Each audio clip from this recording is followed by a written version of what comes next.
We're here now with Germanacos, author of In the Time of the Girls, and this is your first book. Talk a little bit about the stories in there and how you came to write them. Some of them take place in Greece, some in Istanbul, some in the United States. So they span several cultures. And within the stories themselves, I would say each story sort of crosses borders, not necessarily geographical or cultural, but borders in some sense, perhaps religious, the border between parents and children. That's my attempt anyway, to sort of take people beyond a comfort zone, I suppose you'd say. So they're not simple stories, they're not easy stories, they're challenging in some sense. Okay, maybe you could give us a flavor of one by reading. Sure, I'll read from the title story, In the Time of the Girls, and I'm going to jump in. I'm not going to start right at the beginning, but I just want, this story takes place in Greece, and so the characters, who are students, have Greek names, just to give you a sense. Okay, and each of these stories in the book has sort of stories within the stories. There are titles within the stories, and then small sort of portions. All right, so this, within the story called In the Time of the Girls, this one is called Genius. The day I handed back Athena's story, the one on which I had written, never use these words again, soul, mysterious, perfection, she said, you were so angry when you wrote this. I said, no, I was just being adamant. She said, but they're the words I use, the most important words. I said, ditch them. She said, thanks. She always thanked me for being tough. Criticism didn't faze her. A week or so later, she wrote a paragraph about the things we do to our bodies, using words like shave, feed, touch, ending with something about a little pile of charred, blackened bones. That was pure genius. Breastfeeding baby tigers. Once, in class, they stopped me in the middle and told me about an Indonesian woman who breastfed baby tigers. Pink Uggs. We tried on the boots, kicked them off, got excited, scared, felt them taking off, soared. Those shoes were our rocket pad, our launch to the sun, where we mingled for nanoseconds with the rays, delighting in the exquisite burn. With the boots on our feet, the girls turned older, I regained youth. Years added and subtracted so quickly that our ages mingled and signified nothing but the fact of our being on the earth. We danced a vigorous conversation in those pink boots. Let's move ahead. Abstract. Girls. The kinds of things girls do. The kinds of girls on this earth. The things they wear and what they eat or don't eat.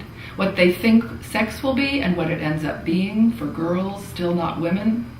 What girls do to boys. Girls riding horses. Girls cutting their hair or keeping it long. Getting gum stuck in it, high up near the scalp. Or keeping it long. Wearing boots, sandals, flip-flops, mostly flip-flops. Barefoot girls stepping on glass, pulling glass from an instep, watching the blood drip onto dry dirt, smiling, unhorrified or horrified, screaming. Girls playing in cardboard houses their fathers put together while they slept. Girls running outside to find their cardboard houses flattened by the night's rain. Girls with scars in difficult to find places. Girls eating dirt, paper napkins, candle wax. Girls throwing up. Girls in the middle of natural disasters, aborting fetuses, cutting hair, slashing wrists, fording rivers, girls without brothers, girls menstruating, girls condemned by menstruation, girls stolen by Indian chiefs, menstruating girls swimming in the ocean, attacked by sharks. In class. The girls shifted in their seats waiting for me to continue. I wondered, are they really listening? And even if they think they are, what's the precise quality of their attention? Girls drift and dream. I know. I too was once a girl. That's beautiful. Was this, as a former teacher, was this based on things that you observed in the classroom, or was this kind of ideas that came out of what you saw? A lot of those things actually did come out of the classroom.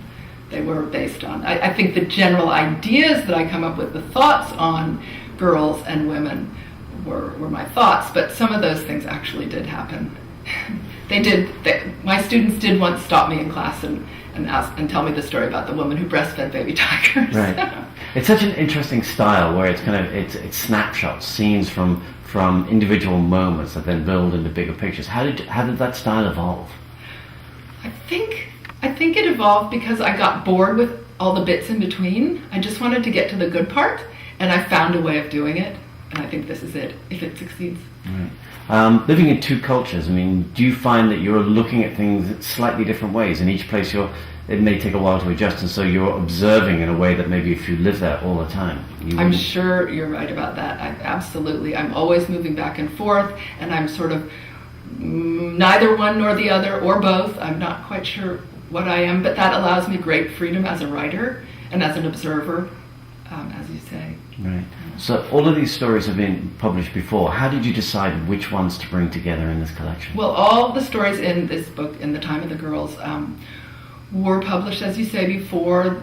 I just sent them off, submitted them as I finished, and they got published. And I at one point, I guess about 3 years ago, I had 70 published stories, and I decided it was time to put them in the form of a book. And so I went through all of them and put them in an order, found that these worked, and sent them off. Is there a common theme through this, you think? If you can say there's one theme, I think it is crossing borders. But then beyond that, there are themes of, it's crossing borders between the two sides of whatever the relationship is.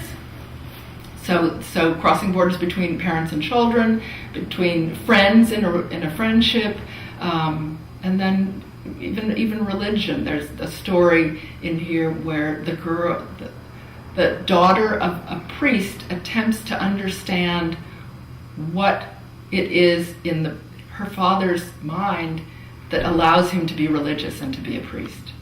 And that's something else I can read, but anyway. The story, the passage you just read, you went from a description of girls putting on pink Uggs to getting to then discussing about menstruation and sex. And it quickly takes turns and takes you off in places you're not expecting it to. Was that deliberate, or was this just something that happened? I think that's just the way I like to do things.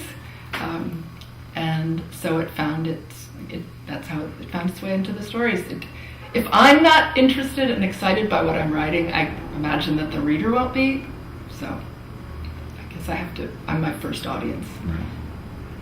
So when you're writing, do you have an audience in mind, or do you just kind of sit down and think what comes to mind? It's what comes to mind, but I think that many of these stories were written with a particular audience in mind. I think a lot of them, I had my students in mind, or sort of a general idea of a student. That title story that I just read was, I think, written in honor of those students and those relationships that we had.